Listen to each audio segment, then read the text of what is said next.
নমস্কার বন্ধুরা, ডলির রন্ধনশালায় সবাইকে স্বাগত। আশা করি আজকের ভিডিওটা যে যেখান থেকে দেখছো সবাই খুব ভালো আছো। আজকে তোমাদের সাথে আমি একটা নিরামিষ পটলের রেসিপি শেয়ার করব। এটা ভাত রুটি সব কিছুর সাথে খেতে কিন্তু খুব ভালো হয়। আমি এখানে 250 গ্রাম পটল নিয়েছি, কেটে খুব ভালোভাবে ধুয়ে পরিষ্কার করে নিয়েছি। আর এখানে দেখো মাঝারি সাইজের আমি দুটো আলু কেটে ধুয়ে পরিষ্কার করে নিয়েছি। এবারে আমি একটা মশলা বানিয়ে নেব। মিক্সি জারের মধ্যে আমি প্রথমে দিয়ে দিলাম প্রয়োজন মতো চারমগজ, আর দিয়ে দিলাম বেশ কয়েকটা কাজু বাদাম, আর এখানে দিয়ে দেব 1 চামচের একটু বেশি পোস্ত। অল্প পরিমাণ এখানে জল দিয়ে দিলাম। এবার জল দিয়ে আমি খুব ভালোভাবে এটাকে পেস্ট করে নেব। এখানে আমি খুব ভালোভাবে দেখো এরকম ফাইন পেস্ট করে নিয়েছি। অপর দিকে আমি একটা কড়াই বসিয়ে দিয়েছি। কড়াইয়ের মধ্যে আমি দিয়ে দিলাম পরিমাণ মতো সাদা তেল। এবার তেলটা খুব ভালোভাবে গরম হয়ে গেছে। এর মধ্যে আমি আলুগুলো দিয়ে দেব। এবার আলুগুলো দেওয়ার পরে আমি এখানে লালচে করে আমি ভেজে নেব। আলুটা এখানে আমার খুব ভালোভাবে দেখো লালচে করে ভাজা হয়ে গেছে। এরপরে আমি এর মধ্যে দিয়ে দেব কেটে রাখা পটলগুলো। আমি এখানে আলু পটল একসাথেই ভেজে নেব। এখানে এরপরে দিয়ে দিলাম স্বাদ মতো লবণ।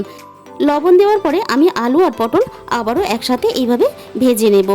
এখানে আমি আলু পটল একসাথেই ভাজি, তোমরা চাইলে আলাদা আলাদা করেও ভাজতে পারো। আমার আলু পটল এখানে খুব ভালোভাবে ভাজা হয়ে গেছে। ভাজা পটল আর আলু আমি এবার তেল থেকে তুলে নেব।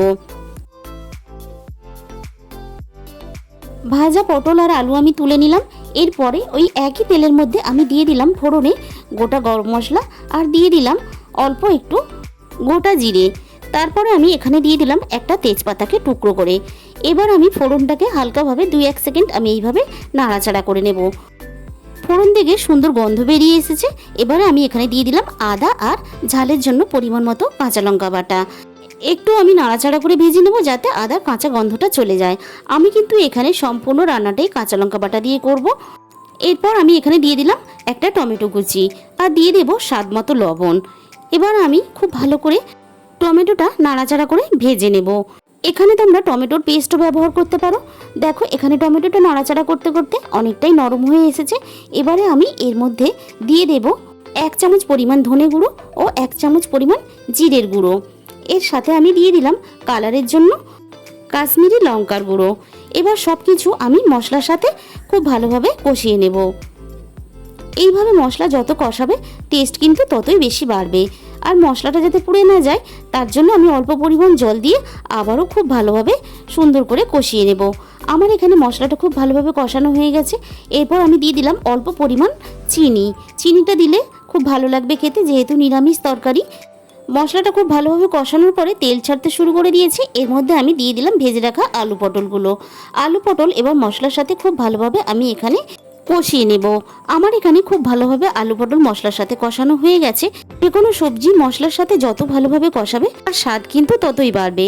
এবারে আমি দিয়ে দিলাম এখানে পরিমাণ মতন সেদ্ধ হওয়ার জন্য জল। খুব ভালোভাবে আমি একসাথে সব কিছু এখানে মিশিয়ে দেব। এবার আমি সেদ্ধ হওয়ার জন্য ঢাকা দিয়ে দেব 15-20 মিনিটের জন্য। এবার আমি দেখো 15-20 মিনিট পরে আবারও চেক করে নিচ্ছি।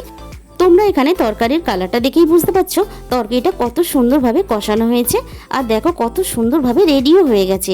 এবারে দেখো আমি আলুটা খুব ভালোভাবে সেদ্ধ হয়েছে কিনা এইভাবে চেক করে দেখে নিচ্ছি। এরপর যে আগে থেকে মশলাটা আমি বানিয়ে রেখেছিলাম পোস্ত, চারমগজ আর কাজু দিয়ে, সেটা আমি এখানে দিয়ে দিলাম। আর মিক্সি ধোয়া অল্প একটু জলও এখানে দিয়ে দিলাম। এরপরে দেখো আমি সব কিছু খুব ভালোভাবে একসাথে এইভাবে মিশিয়ে মিনিট 5-এর জন্য আবারও ফুটতে দেব। এরপর দেখো আমি গ্যাসটা বন্ধ করে দিলাম, আর দিয়ে দিলাম ওপর থেকে স্বাদ মতো গরম মশলার গুঁড়ো, আর দিয়ে দিলাম 1 চামচ পরিমাণ ঘি। তোমরা যদি ঘিটা না দিতে চাও তাহলে এখানে ঘিটাকে স্কিপ করে যেতে পারো। ঘি আর গরম মশলাটা আমি খুব ভালোভাবে একসাথে সব কিছুর সাথে এইভাবে মিশিয়ে দিলাম।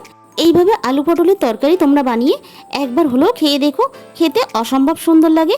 এবার আমি উপর থেকে দিয়ে দিলাম অল্প একটু ধনেপাতা কুচি। এবার অল্প ধনেপাতা কুচি দিয়ে আমি আবারও ঢাকা দিয়ে দিলাম।